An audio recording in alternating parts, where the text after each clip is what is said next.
Hello everyone, and welcome to Fine Feathered Friends History Redo. My name is Jay Bird, and today's episode is America's First Insurrection. On January 6, 2021, the U.S. Capitol in Washington, D.C. was attacked for the first time since the War of 1812. The followers of the man who wanted to be the next Napoleon III created an insurrection in order to stop the certification of the 2020 presidential election. In 1852, Napoleon III declared a coup d'etat on his own presidency and became Emperor of France. But it wasn't the first time somebody tried to overthrow the American government. You have to go back to 1786, when a group of angry farmers and laborers banded together to take on the Commonwealth of Massachusetts. The insurrection was led by Daniel Shays, a 39-year-old former soldier and farmer. Like many soldiers who fought in the American Revolution, Shays was never paid for his service, and when he came home because of his wounds he received in combat in 1780, waiting for him at his farm was a large tax bill. Shays' farm and home was swimming in debt, and like many other fellow veterans, were unable to pay taxes because they had no money of value. Governor John Hancock sympathized with the farmers and refused to crack down on the debts and enforcement of tax collection during his time in office from 1780 to 1785.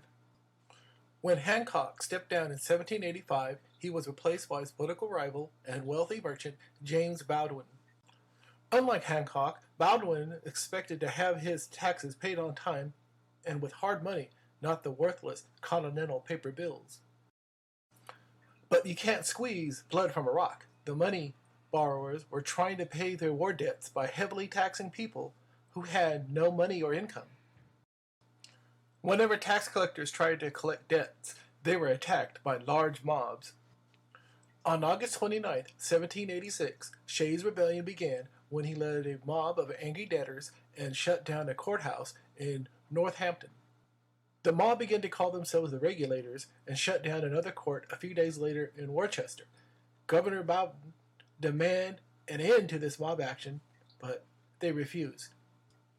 By the end of October, 3 more courts were shut down. Many political leaders panicked, fearing a civil war in Massachusetts.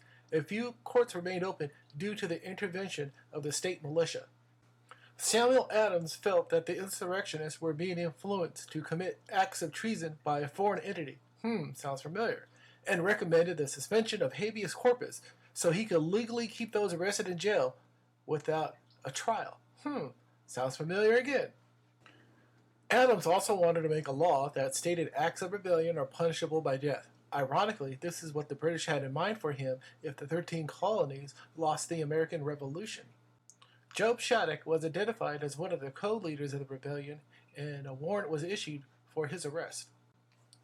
It took a 300-man posse to bring in Job Shattuck into custody. His arrest just lit a powder keg under the remaining insurgents. By 1787, the rebellion was in full swing as he vowed to overthrow the government of the Commonwealth of Massachusetts. With no assistance from the government, which was still governing under the Articles of Confederation, Governor Baldwin raised money for a mercenary militia. With the aid of General Lincoln, who helped raise the funds from a group of 125 wealthy merchants, they collected enough money to raise a force of over 3,000 strong to confront the insurrectionists. Lincoln marched his 3,000-man militia west to find Shays' men and crush the rebellion. Shays, along with his co-leaders Luke Day and Eli Parsons, split their forces in order to attack their first designated target, the Springfield Armory, in a 3-pronged assault. The armory was defended by General William Shepard along with 1,200 militiamen. The assault on the armory was to commence on January 25th, but Luke Day sent a message to Shays asking him to delay it until the very next day. The Springfield militia intercepted the message, and instead of a third attack wave provided by Day on the 25th, they ran into Shepard's men as they assaulted the armory.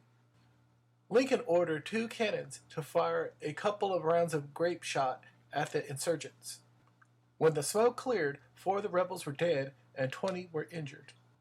Shays and Parsons' units retreated after the battle and later regrouped in the town of Amherst. Constantly on the move, From the ever-approaching militia led by General Lincoln, Shays' men raided the shops of Petersham and set up camp on the outskirts of town. After several days of marching through sleet and snow, Lincoln's militia attacked Shays' camp in the early morning of February 4th, 1787, effectively ending the rebellion. Most of the insurgents fled, while 100 or so remained to be captured by the militiamen. The leaders of the rebellion and most of the men either fled to nearby states, off to Canada, or just simply went home. Amnesty was granted to those who participated in the insurrection if they signed documents stating they were involved. Over 4,000 men signed confessions. But several hundred of those people were eventually arrested for acts of treason. Governor Baudouin was more than happy to throw the book at all of those involved as he punished them under the Disqualification Act. The way Baudouin handled the rebellion turned public opinion against him, and he would lose the 1787 gubernatorial election to John Hancock. He would later pardon all those involved in the insurrection. A year later, in 1788, Daniel Shays would come out of hiding in the woods and return back to Massachusetts after being pardoned by John Hancock. The insurrection sent shockwaves throughout the 13 states, and it changed the tax laws and the ways debts were collected. The Articles of Confederation was also replaced with the U.S. Constitution. It was needed to not only make a stronger federal government, but also to prevent further insurrections. Well, until the Whiskey Rebellion of 1791. Well, thanks for watching another episode of Fine Feathered Friends History Redo.